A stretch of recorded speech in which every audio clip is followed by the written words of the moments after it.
Apapun yang terjadi di dalam hidupku, selalu ku berkata, Tuhan Yesus baik.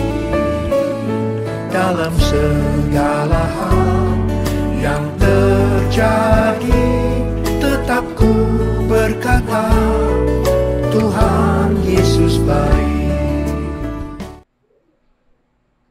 Salam Bapak Ibu yang dikasihi dan diberkati dalam Tuhan Yesus Kristus. Berjumpa kembali kita dalam pendampingan psikologi untuk pasien COVID-19 secara khusus yang ada di isolasi C, Rusunawa, Barito Timur. Kembali saya menyapa kepada Bapak Ibu, semoga Bapak Ibu dalam keadaan baik dan sehat. Dan semoga pemulihan dan kesembuhan dari Tuhan dinyatakan kepada Bapak Ibu dalam waktu-waktu yang sudah berjalan.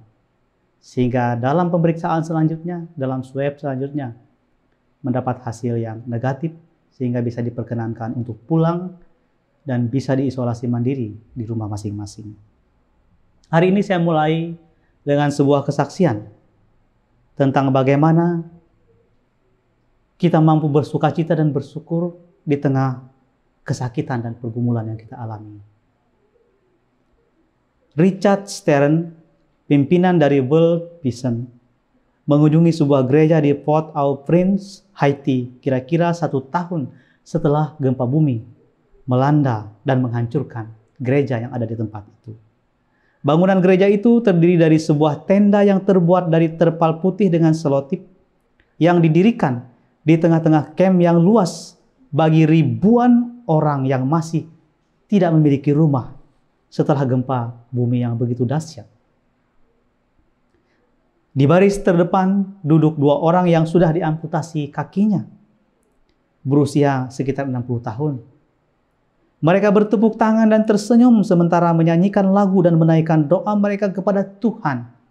Sebuah penyembahan yang penuh dengan harapan dan doa yang penuh dengan ungkapan syukur kepada Tuhan yang mereka ungkapkan dalam ibadah mereka di tempat itu. Ada seorang yang bernyanyi lebih keras dan berdoa lebih sungguh dari yang lainnya, yaitu Demosi Lovin, seorang ibu tunggal yang berusia 32 tahun, yang tidak memiliki pekerjaan. Pada saat gempa bumi, bangunan yang runtuh menghancurkan tangan kanan dan kaki kirinya. Setelah 4 hari, kedua kakinya harus diamputasi. Tetapi ia memimpin paduan suara, berdiri dengan kaki palsunya, dan mengangkat tangannya tinggi-tinggi dan memuji Tuhan.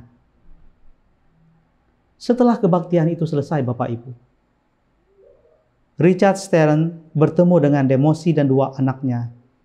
Keduanya perempuan yang berusia 8 dan 10 tahun, yang tinggal di tenda yang tingginya hanya 1,5 kali 2,4 meter. Ia telah kehilangan pekerjaan, Bapak Ibu. Bayangkan. Rumah dan kedua tungkainya, kakinya juga hilang, diamputasi. Tetapi ia masih berterima kasih kepada Tuhan karena ia telah menyelamatkan nyawanya, yaitu tepatnya 12 Januari tahun 2020. Bahkan dia menyadari, ia membangkitkan saya kembali seperti Lazarus, memberi saya hadiah kehidupan. Itu yang dikatakan oleh Demosi. Dia membayangkan bahwa Tuhan memberikan kehidupan baru baginya. Seperti Lazarus yang dibangkitkan. Seperti Lazarus yang juga diselamatkan oleh Tuhan. Demosi percaya bahwa ia dapat bertahan dari gempa yang begitu luar biasa. Hanya bahkan karena 2 alasan yang penting. Yang pertama, untuk membesarkan anak-anaknya, dan yang kedua, untuk dapat melayani dan memuji Tuhan selama hidupnya masih diperkenankan. Bapak Ibu yang terkasih dan diberkati dalam Tuhan Yesus Kristus, bagi Richard Stern dan tentunya bagi kita, pengalaman yang terjadi ini seperti tidak masuk akal, tapi itulah fakta yang dinyatakan dan terjadi. Sepanjang hari mungkin kita telah banyak mengeluh atas berbagai persoalan hidup kita, atas ketidaknyamanan, atas hal-hal yang sederhana atau yang kecil saja terjadi dalam hidup kita, seperti padamnya listrik misalnya, macetnya jalan yang kita lalui, atau karena koneksi internet yang lelet dan tidak stabil. Namun di tempat ini banyak orang yang telah kehilangan semuanya. Tetapi mereka mampu mengungkapkan syukur kepada Tuhan atas apa yang terjadi dalam hidup mereka. Mampu mengucapkan syukur dan memuji Allah di tengah-tengah kehilangan yang mereka miliki, di tengah-tengah kesakitan yang mereka miliki. Oleh karena itu Bapak Ibu yang terkasih, ada beberapa hal yang mau kita renungkan sebagai refleksi bersama bagi kita melewati cerita atau pengalaman tadi. Yang pertama, ketika pengharapan kita ada di dalam Tuhan, kita dapat bersuka cita tidak peduli apapun yang terjadi dalam hidup kita. Apapun beban yang kita alami, apapun yang kita hadapi, bahkan kenyataannya, saudara-saudara kita yang mengalami musibah gempa di Haiti begitu mampu mengucap syukur atas kehilangan yang mereka miliki. Bukan saja harta benda, bahkan anggota tubuh mereka, bahkan anggota-anggota keluarga mereka ada yang meninggal. Yesus bangkit yang sekaligus juga membangkitkan semangat iman setiap orang percaya. Bahkan saya yakin juga akan membangkitkan semangat iman Bapak Ibu. Sehingga Bapak Ibu sungguh-sungguh dikuatkan melewati masa sulit ini. Sehingga pengharapan iman kepada Kristus tidak akan menyia-nyiakan hidup kita. Bergembiralah sekalipun di masa-masa yang sulit, di masa-masa yang menyakitkan dalam hidup kita. Karena pasti ada rencana Tuhan yang begitu luar biasa yang mau dinyatakan atas seluruh hidup kita. Yang kedua, yang mau kita renungkan bersama, selalu ada pengharapan dalam setiap masalah dan sakit penyakit yang kita alami. Inilah yang ditawarkan oleh Allah melewati Alkitab, melewati firman Tuhan. Bahwa sumber pengharapan kita bukan hanya sekedar usaha dan kerja keras yang kita lakukan, tetapi Allah sendiri bekerja. Allah sendiri turut bekerja, turut campur tangan dalam setiap pergumulan, dalam setiap tantangan hidup kita melewati kuasa Roh Kudus. Bahkan saya percaya Allah juga turut bekerja melewati Bapak Ibu ketika sedang dirawat di tempat ini. Allah juga turut bekerja untuk menolong dan menguatkan seluruh keluarga Bapak Ibu yang mungkin saat ini sedang berjuang bekerja di rumah, sedang menopang Bapak Ibu di tempat ini dengan segala aktivitas yang mereka lakukan. Firman Tuhan juga mengingatkan kepada kita, dan pengharapan tidak mengecewakan, karena kasih Allah telah dicurahkan di dalam hati kita oleh Roh Kudus yang telah dikaruniakan kepada kita. Roma 5 ayat yang kelima. Pengharapan itu adalah sauh yang kuat dan aman bagi jiwa kita, yang telah dilabuhkan sampai ke belakang tabir. Ibrani 6 ayat 19. Firman Tuhan ini tentunya akan memberi kekuatan kepada kita bahwa pengharapan kita di dalam Tuhan tidak akan pernah sia-sia. Tidak akan pernah mengecewakan kita. Pada saatnya, Tuhan akan menjawab setiap persoalan, setiap pergumulan hidup kita. Yang ketiga, Rasul Paulus juga mengatakan dan menegaskan, tetapi sekalipun darahku dicurahkan pada korban dan ibadah imanmu, aku bersuka cita, dan aku bersuka cita dengan kamu sekalian, dan kamu juga harus bersuka cita demikian, dan bersuka citalah dengan aku. Filipi 2 ayat 17 hingga yang ke-18. Ucapan syukur kita adalah doa terbaik yang bisa diucapkan oleh semua orang.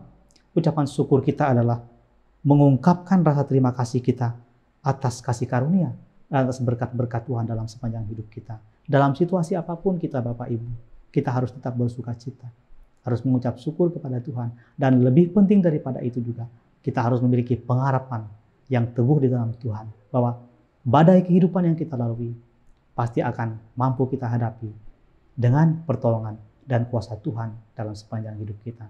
Saya mendoakan dalam pendampingan psikologi yang ketiga ini, Bapak Ibu sungguh-sungguh dikuatkan dan boleh dipulihkan, bahkan mungkin sudah ada yang sembuh dan kembali ke dalam rumah tangga masing-masing. Kiranya mereka semakin dikuatkan dan diberkati oleh Tuhan dalam sepanjang hidup mereka. Tuhan Yesus memberkati kita, Tuhan Yesus memberkati Bapak Ibu sekalian, dan kiranya kuasa mujizat kasih Tuhan memulihkan dan menyembuhkan Bapak Ibu sekalian. Tuhan memberkati. Mari kita bersama-sama bersatu dalam doa di penghujung pertemuan atau pendampingan kita hari ini. Mari kita satu dalam doa. Mari kita berdoa. Bapa kami dalam surga, Bapa kami dalam Tuhan Yesus Kristus, kami berterima kasih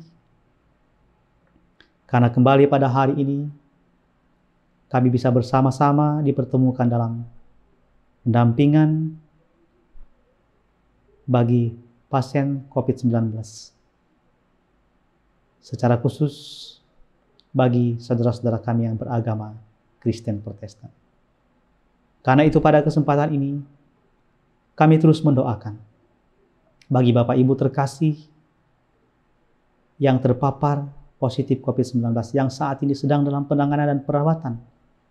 Biarlah Tuhan Engkau memberkati dan memulihkan mereka, menyembuhkan mereka, menguatkan mereka, agar mereka sungguh-sungguh dapat dipulihkan oleh Tuhan dari sakit penyakit mereka yang diderita saat ini. Dan kami juga mendoakan kepada segenap keluarga yang di rumah, kiranya juga diberi kekuatan oleh Tuhan, dimampukan oleh Tuhan, diberikan kesabaran, bahkan terlebih untuk mensupport dan mendukung bagi segenap keluarga terkasihnya yang terpapar COVID-19 di tempat ini. Kami juga mendoakan pada kesempatan ini Tuhan kepada tenaga medis, perawat, bidan, dan dokter yang menangani. Mereka juga diberkati oleh Tuhan, dimampukan oleh Tuhan untuk mengerjakan seluruh tugas tanggung jawab dan pelayanan, agar sungguh-sungguh melewati tangan-tangan mereka. Kuasa Tuhan dinyatakan, seluruh pasien COVID-19 disembuhkan dan dipulihkan. Dan kiranya karena pertolongan dan anugerah Tuhan, mereka sungguh-sungguh dimampukan untuk mengerjakan tugas tanggung jawab mereka dengan sebaik-baiknya. Kami juga mendoakan pada kesempatan ini kepada tim gugus tugas COVID-19 Kabupaten Barito Timur. Demikian juga kepada segenap jajaran pemerintahan Kabupaten Barito Timur, Bupati, Wakil Bupati, dan seluruh jajaran pemerintahan, dan setiap orang yang ambil bagian dalam tugas pelayanan penanganan COVID-19 ini. Tuhan memampukan pemerintah daerah ini. Tuhan memampukan para pemimpin kami di tempat ini, tim gugus tugas, bahkan orang-orang yang ambil bagian dalam tugas-tugas pelayanan ini, diberkati dan dimampukan oleh Tuhan untuk melaksanakan tugas tanggung jawab mereka dengan sebaik-baiknya, bahkan untuk menangani, untuk memulihkan seluruh pasien COVID-19 yang ada di wilayah Kabupaten Barito Timur. Ini doa dan harapan, ucapan syukur dan pengharapan iman kami, yang kami serahkan hanya dalam nama Tuhan Yesus Kristus, yang menjadi Tuhan dan Juru Selamat kami, yang mengajar kami senantiasa untuk bersama-sama mengucapkan doa Bapa kami. Bapa kami yang di sorga, dikuduskanlah namamu. Datanglah kerajaan-Mu, jadilah kehendak-Mu di bumi seperti di sorga. Berikanlah kami pada hari ini makanan kami yang secukupnya, dan ampunilah kami akan kesalahan kami, seperti kami juga mengampuni orang yang bersalah kepada kami. Dan janganlah bawa kami ke dalam pencobaan, tapi lepaskanlah kami daripada yang jahat, karena Engkau yang punya kerajaan, dan kuasa, dan kemuliaan, sampai selama-lamanya. Amin.